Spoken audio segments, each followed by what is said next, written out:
the Gospel for Sunday, the 29th of March, the 5th Sunday of Lent. Now a certain man was ill, Lazarus of Bethany, the village of Mary and her sister Martha. Mary was the one who anointed the Lord with perfume and wiped his feet with her hair. Her brother Lazarus was ill. So the sisters sent a message to Jesus, "Lord, he whom you love is ill." But when Jesus heard it, he said, "This illness does not lead to death. Rather, it is for God's glory, so that the Son of Man may be glorified through it." Accordingly, though Jesus loved Martha and her sister and Lazarus, after having heard that Lazarus was ill, he stayed 2 days longer in the place where he was.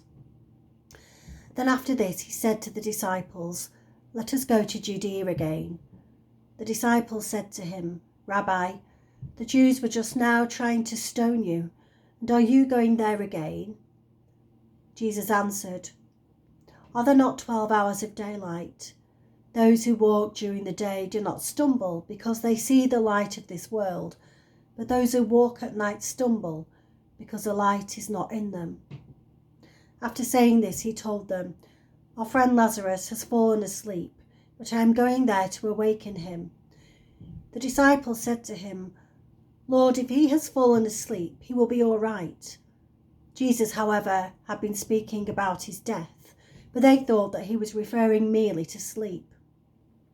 Then Jesus told them plainly, "Lazarus is dead. For your sake I am glad I was not there, so that you may believe. But let us go to him." Thomas, who was called the twin, said to his fellow disciples, "Let us also go, that we may die with him." When Jesus arrived, he found that Lazarus had already been dead in the tomb for 4 days. Now Bethany was near Jerusalem, some 2 miles away, and many of the Jews had come to Martha and Mary to console them about their brother. When Martha heard that Jesus was coming, she went and met him, while Mary stayed at home. Martha said to Jesus, "Lord, if you had been here, my brother would not have died.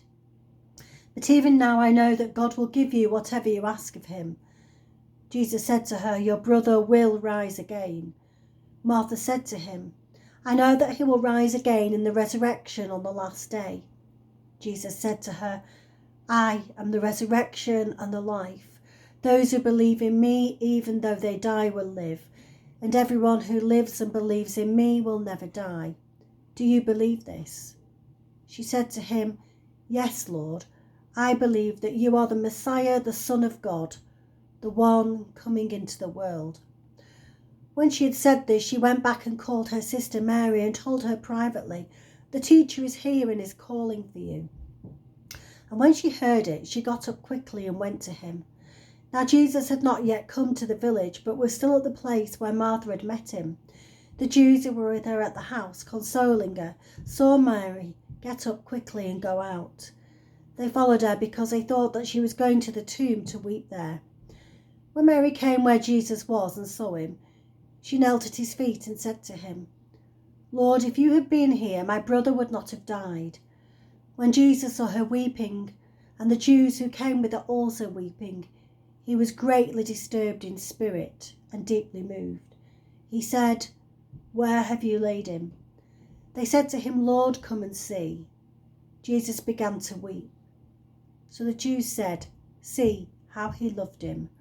But some of them said, "Could not he who opened the eyes of the blind man have kept this man from dying?" Then Jesus, again greatly disturbed, came to the tomb. It was a cave, and a stone was lying against it. Jesus said, "Take away the stone." Martha, the sister of the dead man, said to him, "Lord, already there is a stench, because he has been dead for 4 days." Jesus said to her, "Did I not tell you that if you believed you would see the glory of God?" So they took away the stone, and Jesus looked upwards and said, "Father, I thank you for having heard me. I knew that you always hear me, but I have said this for the sake of the crowd standing here, so that they may believe that you sent me." When he had said this, he cried with a loud voice, "Lazarus, come out." The dead man came out, his hands and feet bound with strips of cloth, and his face wrapped in the cloth. Jesus said to them, "Unbind him and let him go." Many of the Jews, therefore, who had come with Mary and seen what Jesus did, believed in him.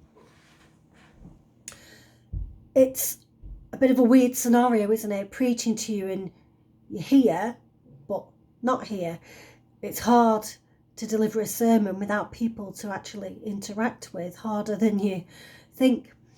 But it's a scene that's been repeated across many churches, different denominations and different countries since the coronavirus outbreak forced the cancellation of church services across the world and other religions too. As priests, we're doing our best to comfort and lead our communities that are increasingly anxious and unsure about where to turn. The hands that we can't shake on Sundays have now become phone calls we make, or emails we send, or Facebook messages. Every bit of distance we have to keep physically becomes a prayer about how we can help others who may be struggling. And even though we can't meet together today physically to worship, each of our homes has become a church, and we remain interwoven with each other through our prayers. In the gospel you've just heard, we hear about Lazarus, the close friend of Jesus, dying, and his sisters, who were also close friends of Jesus, are angry with him, shouting at him that if he'd got there sooner, Lazarus would have been okay. We see an immense amount of faith here. Mary knows that Jesus could have done something to help. Perhaps her anger comes from her faith. He could have done something, so why didn't he? Many have wrestled with similar questions throughout time, and I'm absolutely certain that's a question that many are asking right now regarding the coronavirus situation. Our gospel doesn't really give us any answers, I'm afraid. In fact, it raises more questions. There were others that Jesus didn't raise from the dead, and Lazarus will die again before being raised to eternal life. But what we do know is that Jesus is angry at the death of his friend and the reality of the pain that's caused. He weeps. There's nothing wrong with being angry, especially when we see such widespread suffering and untimely death across the world. But we need to remember that it's the final undoing of this that Jesus comes to promise. When Jesus weeps at Lazarus' grave, the crowds comment on how much Jesus loved him. And this is important because it shows us that the act of raising Lazarus from the dead is one motivated by love, not through wanting to impress those looking on, but purely love for his friend. And all that Jesus does throughout all of his ministry and throughout his death on the cross is motivated by his love for all of us, each and every one. And the most personal of encounters speaks universally to us.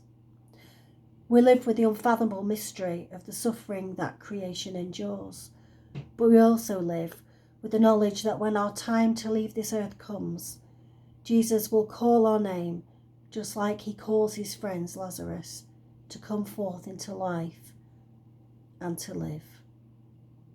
Amen.